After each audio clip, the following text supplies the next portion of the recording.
السلام عليكم ورحمة الله وبركاته. أهلا بكم حبايبي طلبة وطالبات الصف الأول الثانوي. معادنا دلوقتي إن شاء الله مع حل تمارين مهارات عليا، الدرس الثاني جبر، درس جمع وطرح المصفوفات. درس سهل وجميل ومفيش فيه أي مشكلة، ولكن محتاجين نركز وننتبه. زي ما بقول لك كل مرة قبل ما تخش وتحل تمارين المهارات العليا لازم تبقى سمعت كل التمارين، اختر اللي احنا نزلناها بفضل الله. اللهم لا سهل إلا لما جعلته سهل، وأنك يا رب إن شئت لجعلت الصعب سهل. اللهم إنا نسألك فهم النبيين وحفظ المرسلين وإلهام الملائكة المقربين. تعال نشوف كده مع بعض سؤال رقم 1. بيقول لك ألف دي مصفوفة مربعة غير صفرية، فإن الألف زائد الألف مد مصفوفة نوعها إيه؟ طيب مبدئيا كده يا شباب، أنا لما يجي لي حاجة زي كده بكل سهولة ممكن أروح أفرض مصفوفة مربعة غير صفرية وأحط فيها أي أرقام. عايز تحط ألف وب وتحط رموز جوه حط، عايز تحط أي أرقام حط، مفيش أي مشكلة. وليكن 1 2 3 4 دي المصفوفة ألف. فإن الألف زائد الألف مد مصفوفة نوعها إيه؟ تعال بقى نمشي ورا الجملة بالأرقام اللي أنت فرضتها. أدي 1 2 3 4. هجمع معاها الألف مد، يبقى هنا اخد الصف الاول اكتبه عمود اول، اخد الصف الثاني اكتبه عمود ثاني. ماشي. طب اجمعهم بقى كده وشوف المصفوفه الناتجه ديت مصفوفه ايه. 1 و1 يبقى 2، 2 و3 5، 3 و2 5، 4 و4 8. الله عليك! هو انت مش عارف ان في المصفوفة المتماثلة القطر الرئيسي ملناش دعوة بيه، والعناصر على جانبي القطر الرئيسي بيبقوا متساويين؟ يعني الشكل اللي قدامك دوت بيعبر عن مصفوفة ايه؟ متماثلة ولا شبه متماثلة؟ طبعا مصفوفة متماثلة، لان الشبه المتماثلة عايزة دول يبقوا بايه؟ باصفار، وعكس الاشارات كمان بالنسبة للعناصر. نيجي لسؤال رقم 2. ألف مصفوفة مربعة، فإن المصفوفة دي تكون إيه؟ نفس المسألة اللي قبلها بالظبط أهو. مصفوفة مربعة عيني حاضر أهو، 1 2 3 4 أبسط أرقام. فإن المصفوفة ألف ناقص ألف مد. طب ألف اللي هي 1 2 3 4، أنا بدور على المصفوفة وليكن اسمها س، عبارة عن إيه؟ ألف ناقص ألف مد ناقص الألف مد. يلا 1 2 خدت الصف الأول كتبت عمود أول، صف تاني كتبت عمود تاني. 1 ناقص 1 يبقى صفر، 2 ناقص 3 سالب 1، 3 ناقص 2 موجب 1، 4 ناقص 4 صفر. الله عليك، ده أنت لسه قايلها لي دول بصفار. أيوه ده عكس ده. أيوه يبقى ديت مصفوفة إيه؟ شبه متماثلة. بس كده جميل. خش معايا على السؤال اللي بعده. سؤال رقم 3 بيقول لك ألف أس المد زائد ب أس المد. ألف أس المد زائد ب أس المد بيساوي ألف زائد ب. هو سيادتك عارف من ضمن الخواص إن دي هي ألف زائد ب الكل أس المد؟ أيوه طبيعي ده بيتوزع. طيب بيساوي ألف زائد الب. طب لو أنا اعتبرت دي كده مصفوفة على بعض، وهي فعلا هتنتج مصفوفة بتساوي المدور بتاعها، هي مين المصفوفة اللي بتساوي المدور بتاعها؟ طبعا المصفوفة الايه؟ المتماثلة. ان المصفوفة ألف زائد ب بيساوي المدور بتاعها، يبقى دي كده مصفوفة متماثلة. يبقى ألف زائد الب هي مصفوفة متماثلة، والاختيار بتاعنا هيبقى الاختيار رقم ج. نيجي سؤال رقم 4. سؤال رقم 4 بيقول لك في مصفوفة اسمها ألف النظم بتاعها 3 في 3، مصفوفة ب النظم بتاعها 3 في 3، وعايز الألف زائد الب، ومديك جمل كمان عشان تكونهم. مسألة سهلة مفيش فيها أي مشكلة، هي عبارة عن تعويض أرقام. طب أدي الألف عبارة عن إيه؟ يلا ألف 1 1، ألف 1 2، ألف 1 3، ألف 2 1، ألف 2 2، ألف 2 3، ألف 3 1، ألف 3 2، ألف 3 3. دي كده المصفوفة ألف. كلام زي الفل. هجمع معاها المصفوفة ب. طب الب دي عبارة عن ايه؟ الب ديت نفس الأماكن لأنها من نفس النظم. ب 1 1، ب 1 2، ب 1 3، ب 2 1، ب 2 2، ب 2 3، ب 3 1، ب 3 2، ب 3 3. كده أنا كتبت الايه؟ الأماكن. تعالى بقى نحولها لقيم. قال لك عشان تكون المصفوفة ألف امشي ورا جملة 2 في صاد اللي هي الصف، واطرح مين؟ واطرح العمود. ماشي. وعشان تكون المصفوفة ب عين ناقص صاد، يعني العمود ناقص الصف. بس خلاص يلا بينا اهو، يلا بينا نعمل كده. يبقى المصفوفة ألف اللي هي هتبقى عبارة عن مين؟ 2 في الصف، 2 في 1 ب2 ناقص العمود. يعني أنا ممكن أعمل لك زوم كده أهو. تعال نشتغل على جملة جملة فيهم. 2 في الصف ناقص العمود، 2 في 1، 2 في 1 ب2 ناقص العمود 1، يبقى الناتج ب1. ماشي. 2 في الصف، 2 في 1 ب2 ناقص العمود 2، يبقى 0.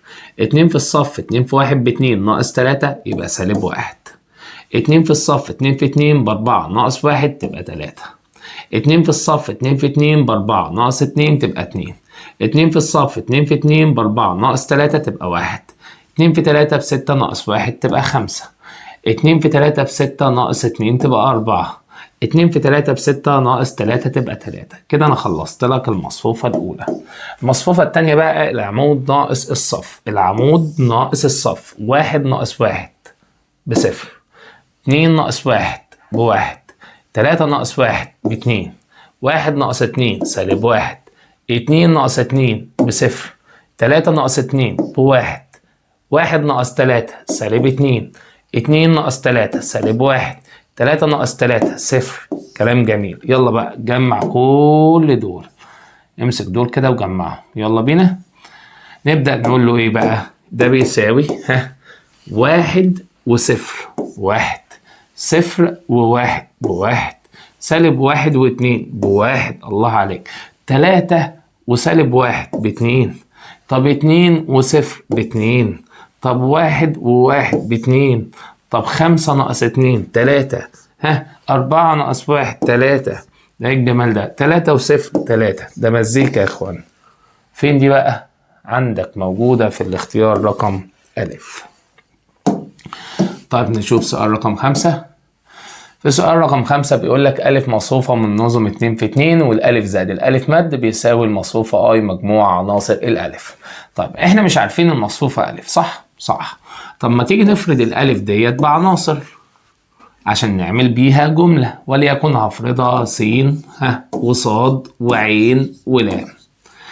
دي ألف. ماشي. الراجل قال إن الألف اللي هي س وصاد وعين ولام مالها؟ زائد المدور بتاعها اللي هو هاخد س صاد، خدت الصف الأول كتبت عمود أول، أخد الصف التاني أكتبه عمود تاني، هتساوي الآي اللي هي 1 1 0 و0. طيب يلا بينا تعالى نجمع. س وس يبقى 2 س بتساوي كام؟ بيساوي 1. ماشي. صاد وعين يعني صاد زائد العين بتساوي كام؟ مين اللي قاعد مكانهم؟ 0. عين وصاد اللي هي صاد زائد العين لسه قايلينها ب0. ماشي. لام ولام ب2 لام بكام بقى؟ ب1. يعني ايه؟ يعني السين بتساوي نص، واللام بتساوي نص، وصاد زائد العين بتساوي 0. يبقى مجموع العناصر. طب سؤال، مجموع عناصر مين؟ ألف. والألف أنت مسميها إيه؟ والله أنا لمست لها س صاد عين لام. يبقى أنا عايز مجموع العناصر، مجموع العناصر اللي هي هتبقى عبارة عن إيه بقى؟ السين زائد الصاد زائد العين زائد اللام. طب ما السين بتساوي نص، واللام بتساوي نص، والصاد والعين على بعض ب0، يبقى نص زائد نص بيساوي 1. والاختيار بتاعك هيكون الاختيار رقم ايه؟ رقم ج. ألف وب مصفوفتين، ألف وب مصفوفتين على النظم 2 في 2، وكان الألف زائد الب مصفوفة متماثلة. طيب ما تيجي كده نشتغل على الألف نكتبها. الألف عبارة عن إيه؟ ألف 1 1 ألف 1 2 ألف 2 1 ألف 2 2. ليه كتبتها كده؟ لأن الراجل بيقول لك إنها من نظم 2 في 2، والب نفس الموضوع. ب 1 1 د 1 2 ب 2 1 ب 2 2. الكلام على إيه؟ على مصفوفة اسمها ألف زائد الب. طب ما تصنعها. ألف زائد الب هتبقى عبارة عن إيه؟ هتبقى عبارة عن ده زائد ده اللي هي ألف 1 1 زائد ب 1 1. ماشي. ألف واحد اتنين زائد ب واحد اتنين. ماشي. ألف اتنين واحد زائد ايه ب اتنين واحد. ألف اتنين اتنين زائد ب اتنين اتنين. حلو أوي الكلام ده. ده مين يا شباب؟ ده ألف زائد الب. مالها؟ متماثلة. أيوة، يعني إيه متماثلة؟ والله متماثلة يعني القطر الرئيسي ده ملناش دعوة بيه، وده بيساوي ده. تاني، ألف واحد اتنين زائد ب واحد اتنين هتكون بتساوي ألف اتنين واحد زائد ب اتنين واحد. ماشي. أنا بقى مسألتي بادئة بإيه؟ المطلوب بقى عندي ألف واحد اتنين ناقص ألف اتنين واحد على ب واحد اتنين ناقص ب اتنين واحد. واضحة ولا مش واضحة؟ يعني إيه؟ ألف واحد اتنين أهي هنجيب معاها ألف ونخرج ده كده. فهتلاقي ايه بقى يا باشمهندسين؟ هتلاقي ان ألف واحد اتنين ناقص ألف اتنين واحد هتكون قد ب اتنين واحد ناقص ب واحد اتنين. ماشي. يعني أنا أقدر دلوقتي أستبدل ده ألف واحد اتنين ناقص ألف اتنين واحد بمين؟ بب اتنين واحد ناقص ب واحد اتنين على ب واحد اتنين ناقص ب اتنين واحد، زي بعض بس متبدلين. عادي جدا. عايز تاخد سالب عامل مشترك خد سالب عامل مشترك اهو.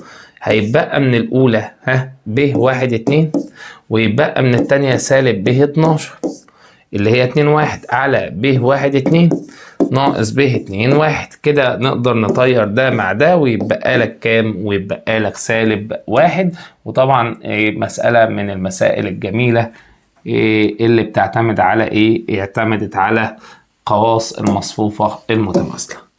طيب نيجي بقى للسؤال المقالي اللي قدامك ده. ادي س زائد 2 ص المصفوفة الأولى وادي المصفوفة الثانية. طب أنا عايز السين والصاد. بص سيادتك، ده هعتبرها حذف وتعويض. يعني لو كتبت المصفوفة الأولى س زائد 2 ص بيساوي الشكل ده 1 3 4 سالب 2. ماشي. هضرب بقى دي في سالب 1. طب ليه عملت كده؟ عشان أحذف السين. في سالب 1 تبقى سالب ص، في سالب 1 تبقى سالب 3، تبقى سالب 2، تبقى 1، تبقى 0. طب جمع، يلا نجمع. يلا نجمع كل دول.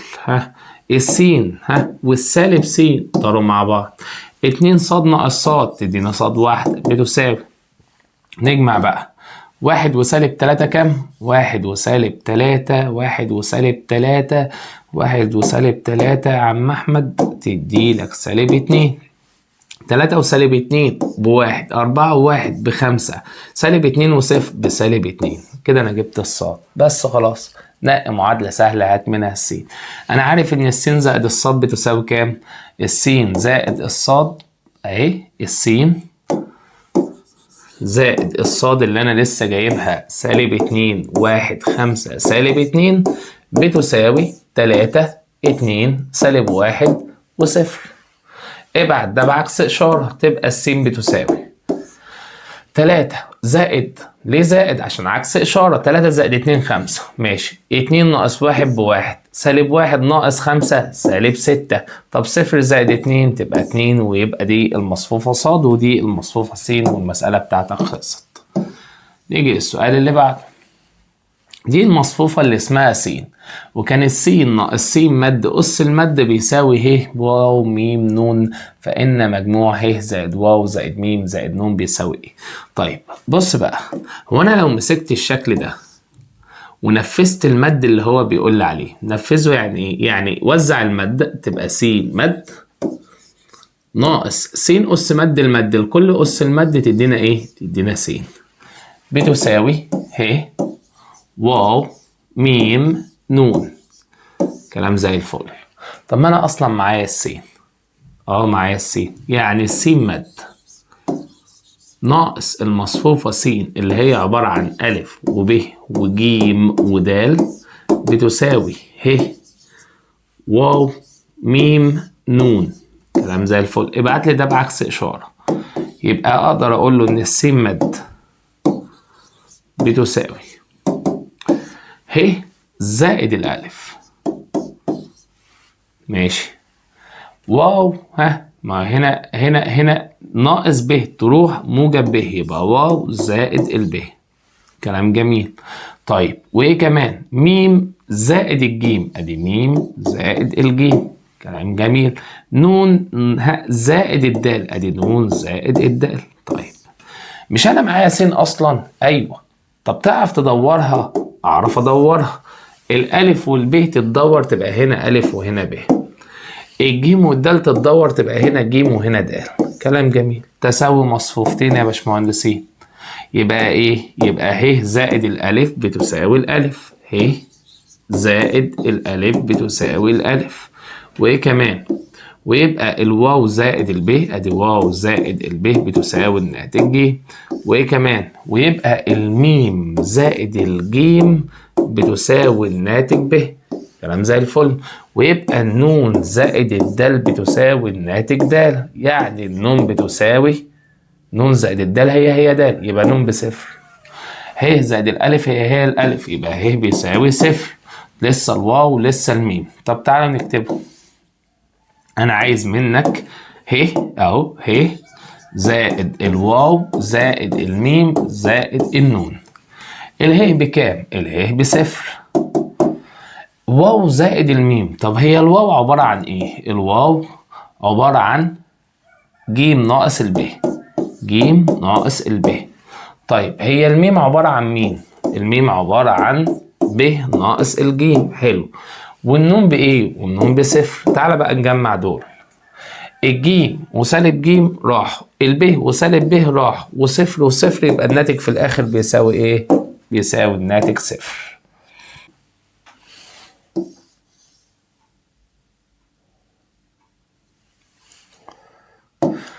نيجي بقى لاخر سؤال عندنا يا شباب. ادي المصفوفه الف ودي ب مد، وماشي ورا جمله بتقول ايه بقى؟ بتقول لك 3 الف ناقص 2 ب مد، الكلام دوت زائد 2 من المصفوفه س بيساوي هنا ب ناقص س مد، وانا عايز منك س. طب بص بقى، ما هي دي فيها س ودي فيها س، وده الف وب، نجيب السين مع السين ونجيب الالف والب مع الب. يعني هعمل ايه؟ هنقل دي جوه هنا واخرج دول بره كده. الاتنين س في مكانها ما اتغيرتش، ادي الاتنين س. هيجي لها موجب س مد، ماشي كلام زي الفل. بتساوي دي مين؟ الب ثابته في مكانها. اللي جالها بقى، اللي جالها سالب 3 الف وموجب 2 ب مد، وموجب 2 من ب مد.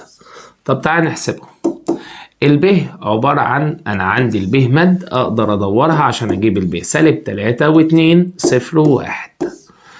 الألف اضربها لي في سالب 3. طب يلا، الأربعة في سالب 3 يبقى سالب 12.